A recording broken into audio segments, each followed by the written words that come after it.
Existem 4 tipos de espírito. Primeiro, o Espírito de Deus. Depois, o espírito do homem.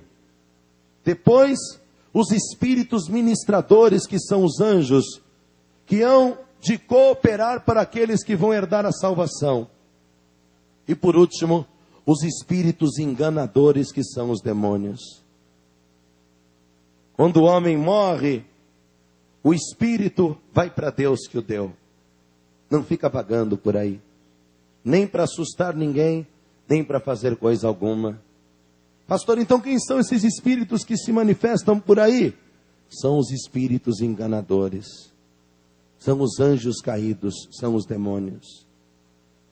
E eles são capazes de enganar até mesmo os próprios escolhidos de Deus. Veja só você.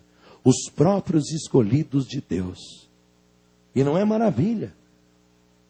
Porque Satanás se transfigura até num anjo de luz.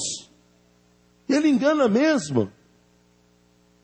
E não é maravilha, pois muitas vezes um pai cristão, uma mãe cristã, coloca dentro da sua casa uma abominação, não faz a mínima ideia que seja, porque não está acompanhando.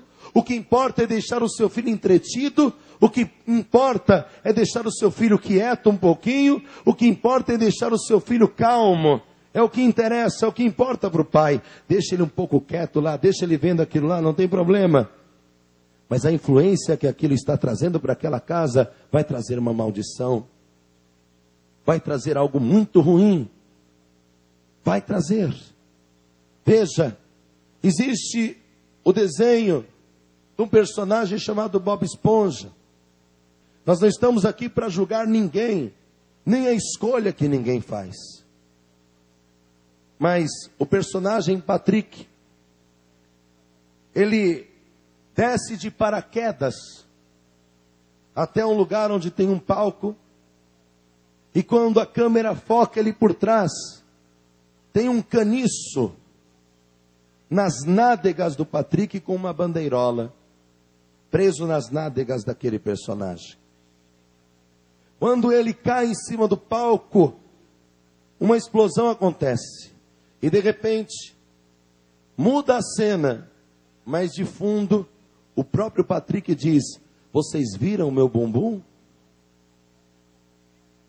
Um pouco depois, no desenho, aparece esse mesmo personagem Patrick, com uma meia daquelas que as prostitutas usam, uma bota de mulher, e andando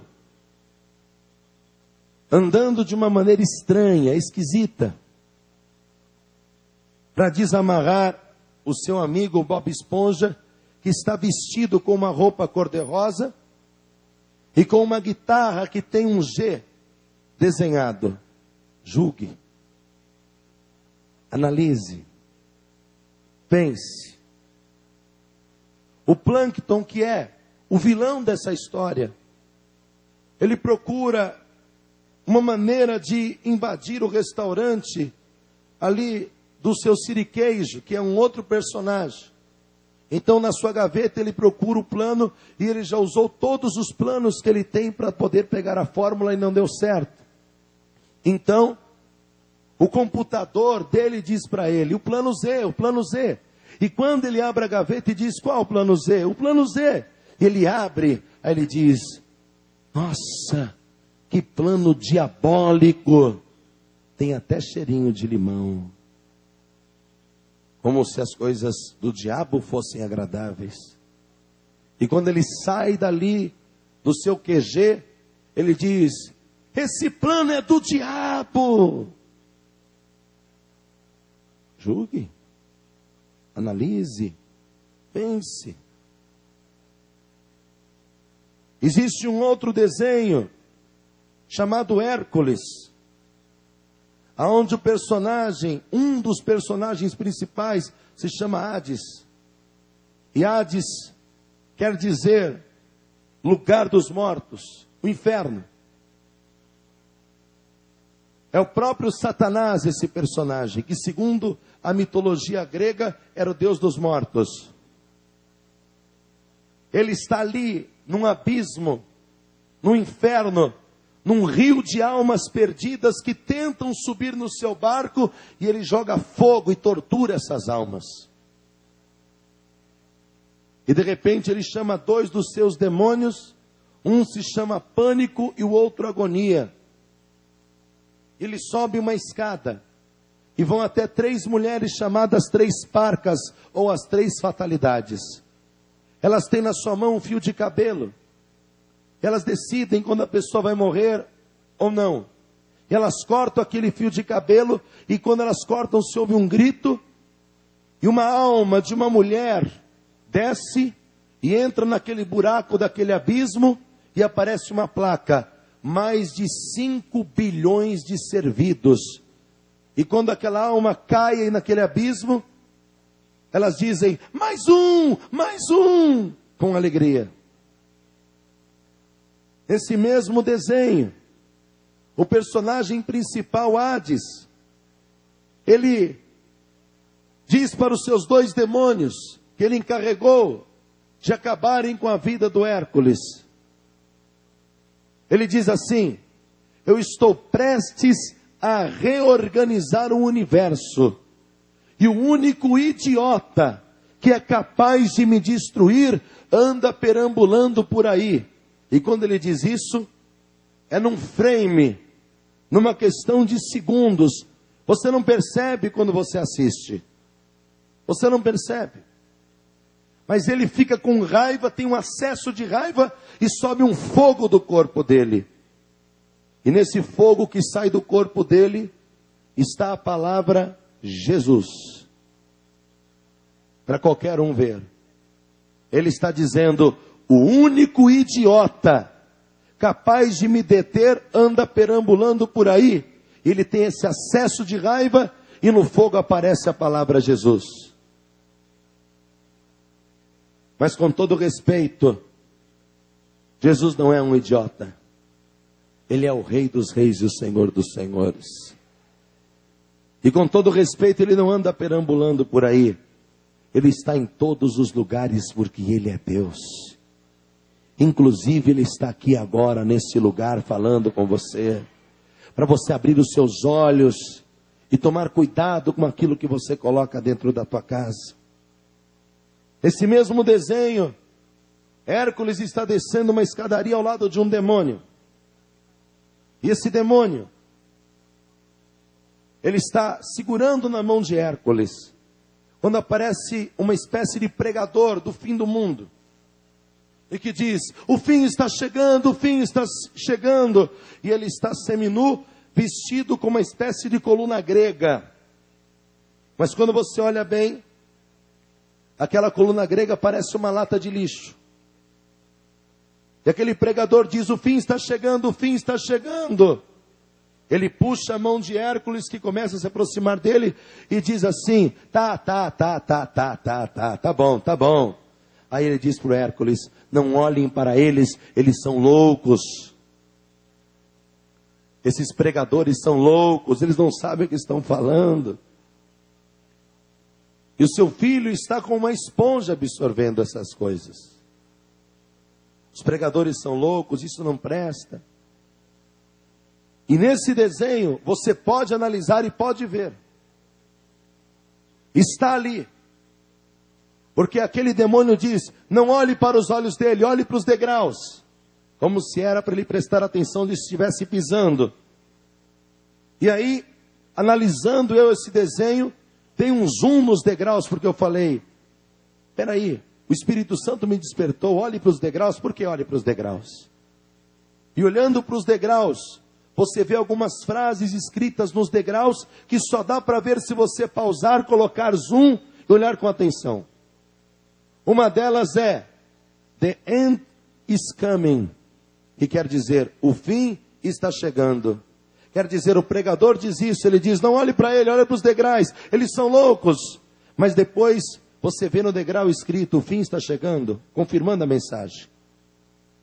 Depois na parede está escrito: a verdade não está fora daqui. E no outro degrau está escrito: eu acredito. Quer dizer que é loucura acreditar no pregador. Mas bom é acreditar na verdade que está sendo colocada nos desenhos. Julgue. Eu não estou criticando. Eu quero que você julgue. E muitos dos filhos não querem saber de nada mais, além de ficar na frente da televisão, da internet, do computador e dos videogames. Pode ter certeza. Você deixa o seu filho na frente do computador. Você não precisa pedir para ele ficar lá. Ele fica o tempo que for. E ele não sai. Você pode pedir para ele ficar na frente da televisão, que ele não vai sair de lá. Não precisa nem pedir. Ele vai ficar jogando videogame o tempo que for. E não vai reclamar. Mas você está ouvindo aqui a palavra, está vendo o seminário. Hoje, nós estamos com diversos brinquedos e atrações para as crianças aí atrás. É dia das crianças. E mesmo assim, você já viu 2 ou 3 vezes crianças que não conseguem ficar lá e toda hora vêm para cá, para frente, falar com os pais. Porque é difícil ficar na escolinha infantil. É difícil a criança querer ficar dentro da escolinha infantil. É difícil a criança querer saber da palavra de Deus. A palavra de Deus se tornou chata para a criança. Escolinha infantil se tornou chato para a criança. Ela não aguenta essas coisas da Bíblia. Ela não aguenta mais. Porque falta o pai acompanhar, ensinar, dar o material adequado para o seu filho. Pai, abra o teu olho. Às vezes dentro da sua casa, o seu filho está sendo destruído. Será que a TV constrói ou destrói? Será que a internet constrói ou destrói? O videogame constrói ou destrói? Depende do acompanhamento dos pais e de qual tipo de jogo ele está jogando, de qual tipo de desenho ele está vendo, qual tipo de atividade ele está exercendo. Porque eu mostrei para você na palavra e é sério. Ensina o caminho que o teu filho deve andar. E quando ele crescer, ele não vai se desviar dele. Num outro desenho, chamado Dragon Ball Z, o título do desenho é: o que você vai fazer, Mr. Satan? Porque um dos personagens do desenho é o próprio Satanás. E Satanás entra para lutar com um menino, com uma criança. E quando ele vai entrar para lutar com aquele menino, com aquela criança, um outro demônio que está com ele diz assim: você vai lutar mesmo com essa criança?